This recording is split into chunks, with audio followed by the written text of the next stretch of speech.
बिस्मिल्लाहिर्रहमानिर्रहीम। नाज़रीन अस्सलाम वालेकुम, मैं हूँ इमरान वसीम। नाज़रीन, सुप्रीम कोर्ट के आइनी बेंच में जस्टिस तारिक महमूद जहांगीरी की इस्लामाबाद हाई कोर्ट के फ़ैसले के ख़िलाफ़, जिसमें उन्हें जुडिशल काम से रोक दिया गया था, उस ऑर्डर के ख़िलाफ़ जो 5 रुकनी आइनी बेंच ने समाअत की है, एक तो इस अदालती कार्रवाई का अहवाल आपके साथ हम शेयर करेंगे।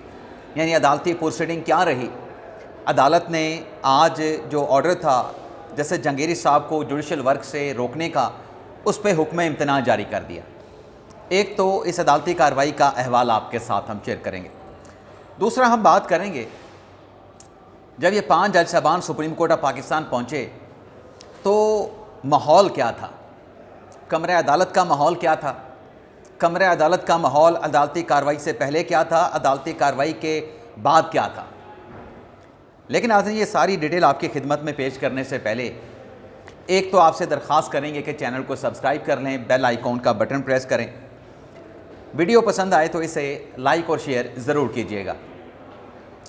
नाज़रीन, 5 जजेस जस्टिस तारिक महमूद जहांगीरी साहब, उनके साथ justice Mohsin Akhtar Kayani, justice Babar Sattar, justice Sardar Ejaz Ishaq और जस्टिस सुमन रिफत इम्तियाज़ साहबा जज की यूनिफॉर्म में सुप्रीम कोर्ट पहुँचे।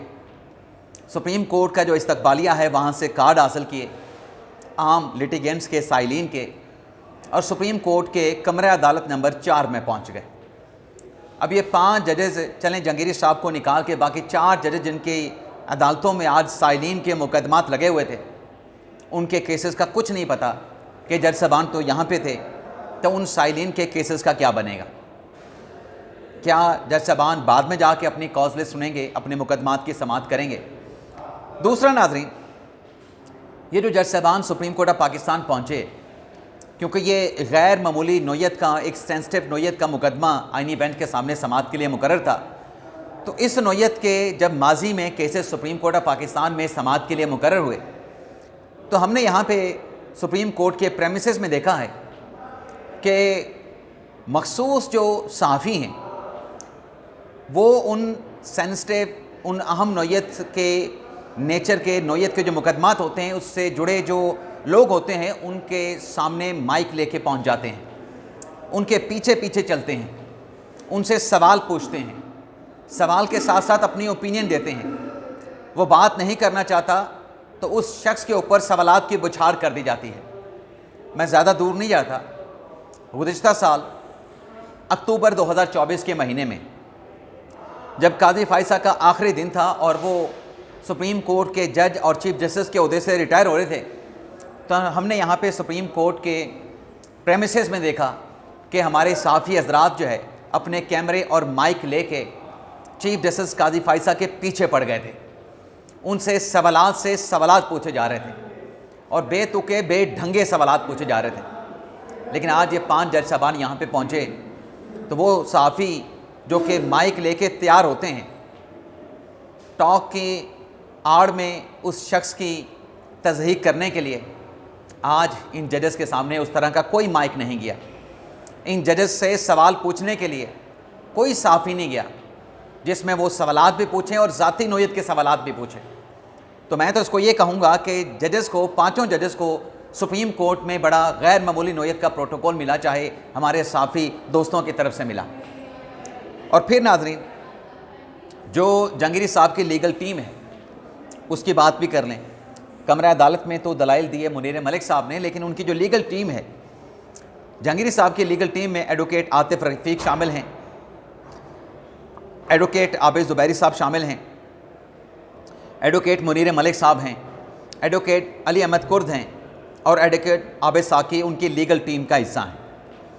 अब ये जो ज़ुबैरी साहब हैं, जो कि सुप्रीम कोर्ट के साबिक सुप्रीम कोर्ट बार के सदर हैं, उनकी आपको याद होगा कि एक ऑडियो लीक हुई थी चौधरी परवेज़ इलाही के साथ, और उस ऑडियो में ज़ुबैरी साहब जो हैं किसी ख़ास केस की फिक्सेशन के हवाले से साबिक वज़ीर पंजाब और तहरीक इंसाफ के रहनुमा परवेज़ इलाही से बात कर रहे हैं कि वो केस नकवी साहब के बेंच में लग गया है, यह नकवी साहब के बेंच में लगाने की कोशिश की जा रही है, इस तरह की कोई बात कर रहे थे। और फिर उसी रोज़ एक और ऑडियो भी लीक हुई जिसमें परवेज़ इलाही साहब, जो सुप्रीम कोर्ट के साबिक जज थे जिन्हें बरतरफ कर दिया गया था मज़ाहिर नकवी साहब, उनके साथ भी उनकी एक ऑडियो लीक हुई जिसमें परवेज़ इलाही साहब सलाम करने के लिए जज साहब के घर जा रहे थे और वो जज साहब के साथ टेलीफोन पे गुफ्तगू पे कह रहे थे कि मैं आपके घर आ रहा हूँ। और जज साहब कहते हैं, साबिक जज साहब कहते हैं मज़ार नकवी साहब कि आपके आने की कोई ज़रूरत नहीं, आपके सेक्रेटरी मोहम्मद ख़ान भट्टी के साथ मेरी बात हो गई है। तो अब जो जहांगीर साहब की लीगल टीम है उसमें वो जो ये ऑडियो लीक का मामला आया था तो उसमें आबिद ज़ुबैरी साहब का नाम था। अब आबिद ज़ुबैरी साहब जो हैं जहांगीर साहब के भी वकील हैं। अब नाज़रीन आते हैं जो सुप्रीम कोर्ट में अदालती कार्रवाई हुई है, बल्कि अदालती कार्रवाई पे आने से पहले एक और नुक्ता भी है। कोई और केस हो आईनी बेंच के सामने लगा हो और उसमें हुक्म इम्तना हो पहली समाअत पे, तो कहने वाले सोशल मीडिया के इन्फ्लुएंसर कहते हैं, यूट्यूबर्स कहते हैं कि ये हुक्म इम्तना क्यों दिया गया, ये तो हराम हुक्म इम्तना है। आज जो हुक्म इम्तना आईनी बेंच से सामने आया है उसको वो हलाल गर्दानते हैं जो किसी और केस में जारी किया गया हुक्म इम्तना को हराम गर्दानते थे। बल्कि मैंने तो लोगों से ये बातें भी सुनी आज की अदालती कार्रवाई से पहले कि इस आईनी बेंच ने क्या फ़ैसला देना है, ये तो गैर आईनी बेंच है, इनके पास तो फैसला लिखा लिखाया आएगा। और फिर जब ये जुडिशल वर्क से रोकने का जहांगीर साहब को ऑर्डर जब सस्पेंड किया गया तो वो छलांगे लगाते हुए जा रहे थे।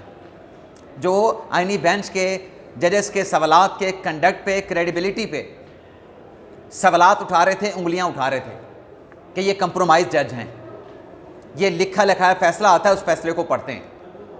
अब नाज़रीन आते हैं अदालती कार्रवाई की बात करते हैं। जब नाज़रीन केस 9:48 पर टेकअप किया गया, कोई 25 मिनट की ये सारी अदालती कार्रवाई थी, तो अलीम अब्बासी साहब एडवोकेट ने कहा कि हमने भी जहांगीर साहब के केस में अपनी एक अपील दायर की है, उसको डायरी नंबर तो लगा है लेकिन उसको समाअत के लिए फ़िक्स नहीं किया गया और उसको केस नंबर भी अलॉट नहीं किया गया। एडवोकेट अलीम अब्बासी साहब ने कहा कि हम चूँकि वकला हैं, हमारी तंजीम है, हमारी बार है, हम मुतासरा फ़रीक हैं, स्टेक होल्डर हैं, तो लिहाजा हमारा केस भी आप अदालत में मंगवा लें। अमीनुद्दीन खान साहब ने कहा कि एक तो आपकी पटिशन के ऊपर एतराज़ात हैं, वो एक प्रोसेस के ज़रिए अदालत में समाअत के लिए फ़िक्स हो सकती हैं, लेकिन आप चलें पहले ऐसा करें कि जो पटिशनर जस्टिस जहांगीर साहब हैं उनके लॉयर से पूछ लें कि क्या वो इजाज़त देते हैं कि आपको भी इस अदालत में सुना जाए। इसके बाद जस्टिस जमाल खान मंदोखेल साहब ने कहा कि हमारे सामने सिर्फ एक पटिशन फ़िक्स हुई है। मुनीर मलिक साहब ने कहा कि मैं तो अपने क्लाइंट के जो अपील है उस पर दलाइल देने के लिए तैयार हूँ, मेरी तैयारी मुकम्मल है, मैं आर्गूमेंट के लिए तैयार हूँ। अलीम अब्बासी साहब ने कहा कि हमने 2 पटिशन दायर की हैं, एक इस्लामाबाद डिस्ट्रिक्ट बार एसोसिएशन की तरफ से और एक बार काउंसिल की तरफ से, तो हमारी दरख्वास्त ये है कि इन्हें समाअत के लिए फ़िक्स किया जाए। जस्टिस मोहम्मद अली मज़हर ने उनसे ये कहा कि आपने जो दरख्वास्त दायर की है वो आर्टिकल 184(3) की दरख्वास्त है, आपने अपील दायर नहीं की, अपील 185(3) में होती है और 85(3) में जो अपील है वो जस्टिस जहांगीर साहब की है। आप उस अपील में CMA लेके फ़रीक बनने के लिए आ सकते हैं। जस्टिस अमीनुद्दीन खान साहब ने अलीम अब्बासी साहब से कहा कि आपकी आईनी दरख्वास्त के ऊपर एतराज़ात हैं। अलीम अब्बासी साहब ने कहा कि क्या एतराज़ात हैं, हमें कन्वे नहीं हुए, हम तो प्राइमरी स्टेक होल्डर हैं इस केस में। जस्टिस अमीनुद्दीन खान साहब ने कहा कि आपकी दरख्वास्त जहांगीर साहब के मामले पे प्रोसेस के तहत ही आगे चलेगी। फिर जस्टिस जमाल खान मंदोखेल साहब ने पूछा कि इस केस में जो रिस्पोंडेंट हैं जिन्होंने जस्टिस जहांगीर साहब के खिलाफ इस्लामाबाद हाई कोर्ट से रुजू किया था, क्या वो कमरा अदालत में मौजूद हैं, क्या अटॉर्नी जनरल ऑफिस से कोई मौजूद है? तो आमिर रहमान साहब खड़े हुए, उन्होंने कहा जी मैं मौजूद हूँ। मियाँ दाऊद साहब खड़े हुए, उन्होंने कहा जी मैं भी मौजूद हूँ। फिर मुनीर मलिक साहब ने अपने दलाइल का आगाज़ किया। मुनीर मलिक साहब ने जो 16 सितंबर 2025 का जो इस्लामाबाद हाई कोर्ट के डिवीज़न बेंच का जो ऑर्डर है जिसमें जहांगीर साहब को काम से रुका गया, वो ऑर्डर मुनीर मलिक साहब ने कमरा अदालत में पढ़ा और मुनीर मलिक साहब ने कहा कि पाकिस्तान की जुडिशल तारीख में यह पहली मरतबा हुआ है कि डिवीज़न बेंच ने अदालत उज़्मा के तय करदा जो कानून है, जो अदालती मिसालें हैं, उनको नज़रअंदाज करके इंसाफ का कत्ल किया और जस्टिस जहांगीरी को काम से रोक दिया गया है। मुनीर मलिक साहब ने कहा कि को वारंटों की जो पटिशन दायर हुई इस्लामाबाद हाई कोर्ट में, 1 साल तक वो एतराज़ात के साथ इस्लामाबाद हाई कोर्ट में पेंडिंग पड़ी रही। 1 साल तक जब वो दरख्वास्त ज़ेर इल्तवा थी, कोई इस मामले में सेंसिटिविटी या हसासियत नहीं थी। और फिर मुनीर मलिक साहब ने कहा कि इस दौरान जजेस का तबादला हुआ इस्लामाबाद हाई कोर्ट में। जजेस ने इस्लामाबाद हाई कोर्ट के जजेस ने उस ट्रांसफ़र को सुप्रीम कोर्ट में चैलेंज किया जिसमें इंट्रा कोर्ट अपील आपके आईनी बेंच के सामने ज़ेर समात है, और उस दरख्वास्त में जस्टिस डोगर को फ़रीक बनाया गया था। यानी मुनीर मलिक साहब इनडायरेक्टली ये कह रहे थे कि चूँकि जो 5 जजेस की सुप्रीम कोर्ट में दरख्वास्त पड़ी है जजेस के ट्रांसफ़र के ख़िलाफ़, जिस पर फैसला आने के बाद इंट्रा कोर्ट अपीलें दायर हो चुकी हैं, ये जजेस की आपस में एक दूसरे के ख़िलाफ़ कानूनी चाराजोई है, तो डोगर साहब को ये मुकदमा जहांगीर साहब के ख़िलाफ़ नहीं सुनना चाहिए था, बेंच में बैठने से इनकार कर देना चाहिए था। मुनीर मलिक साहब ने कहा कि 16/9/2025 को ये जो मियाँ दाऊद की दरख्वास्त थी वो एतराज़ात के साथ फ़िक्स हुई, उसमें कोई नोटिस नहीं हुए, और फिर यह हुक्म इम्तनाअ जो है वो जारी कर दिया गया। जस्टिस मोहम्मद अली मज़हर ने कहा कि एतराज़ात क्या लगाए गए थे पटिशन पे, तो जवाब मिला कि मेंटेनेबिलिटी के एतराज़ात लगाए गए थे। तो जस्टिस जमाल खान मंदोखेल ने कहा कि फिर तो उस दरख्वास्त के ऊपर मतलब यह है कि काबिल समात होने का फ़ैसला होना अभी बाकी है। मुनीर मलिक साहब ने कहा कि 16 माह से वो पटिशन ज़ेर इल्तवा थी, लेकिन 16 सितंबर को उसमें जज साहब को काम से रोक दिया गया, अटॉर्नी जनरल को, और साथ में 2 अदालती मुआवनीन मुकर्रर कर दिए गए। तो ये जो हाई कोर्ट का फ़ैसला है, ऑर्डर है, मुनीर मलिक साहब ने कहा कि आइन के आर्टिकल 179 की खिलाफ वर्जी है। मलिक असद अली केस का जो सुप्रीम कोर्ट का फ़ैसला है उससे इनराफ किया गया है। यानी मलिक असद अली केस में ये कहा गया था कि जज को उससे जुडिशल वर्क से नहीं रोका जा सकता। जस्टिस मोहम्मद अली मज़हर साहब ने कहा मुनीर मलिक साहब को मुखातब करते हुए कि आपके दलाइल के मुताबिक और जो मलिक असद अली केस है उसके मुताबिक को वारंटों की पटिशन तो दायर हो सकती है, फिर उसका फ़ैसला होगा कि वो काबिल समात है काबिल समात नहीं है, लेकिन को वारंटों की पटिशन में मलिक असद अली केस के मुताबिक आप अबूरी हुक्म नहीं दे सकते, जज के ख़िलाफ़ आप अबूरी हुक्म नहीं दे सकते। मुनीर मलिक साहब ने कहा, जस्टिस जमाल खान मंदोखेल साहब ने कहा कि ये सुप्रीम कोर्ट ने तय किया है कि को वारंटों में हुक्म इम्तना नहीं दिया जा सकता। जस्टिस जमाल खान मंदोखेल साहब ने कहा कि हमारे सामने जो केस है वो हुक्म इम्तना की हद तक है, और जजेस का जो पर्सनल एक्ट है वो मलिक असद अली केस में उसको डिफ़ाइन किया गया है। जस्टिस मोहम्मद अली मदर साहब ने कहा कि किसी जज को काम से रोकने का अगर कोई ऑर्डर जारी कर सकती है, वो ऑर्डर आर्टिकल 199 में इस्लामाबाद हाई कोर्ट या कोई भी हाई कोर्ट नहीं बल्कि सुप्रीम कोर्ट वो जारी कर सकती है। इसके अलावा कोई अदालत किसी जज को काम से रोकने का ऑर्डर जारी नहीं कर सकती। मोहम्मद अली मदर साहब ने पूछा कि दरख्वास्त गुजार कौन है, तो बताया गया कि मियाँ दाऊद साहब वहाँ पे दरख्वास्त गुजार थे। इसके बाद नाज़रीन अदालत की तरफ से ऑर्डर डिक्टेट किया गया कमरा अदालत में, जिसमें अटॉर्नी जनरल को और एडवोकेट जनरल इस्लामाबाद को नोटिस किया गया, और जो दलाइल थे मुनीर मलिक साहब के उनको आज के अदालती ऑर्डर में इनकॉर्पोरेट किया गया। तो मुनीर मलिक साहब ने इस्तदा ये की कि आप नोटिस तो कर रहे हैं, लेकिन आप मीन वाइल जो इस्लामाबाद हाई कोर्ट का ऑर्डर है उसको सस्पेंड करें।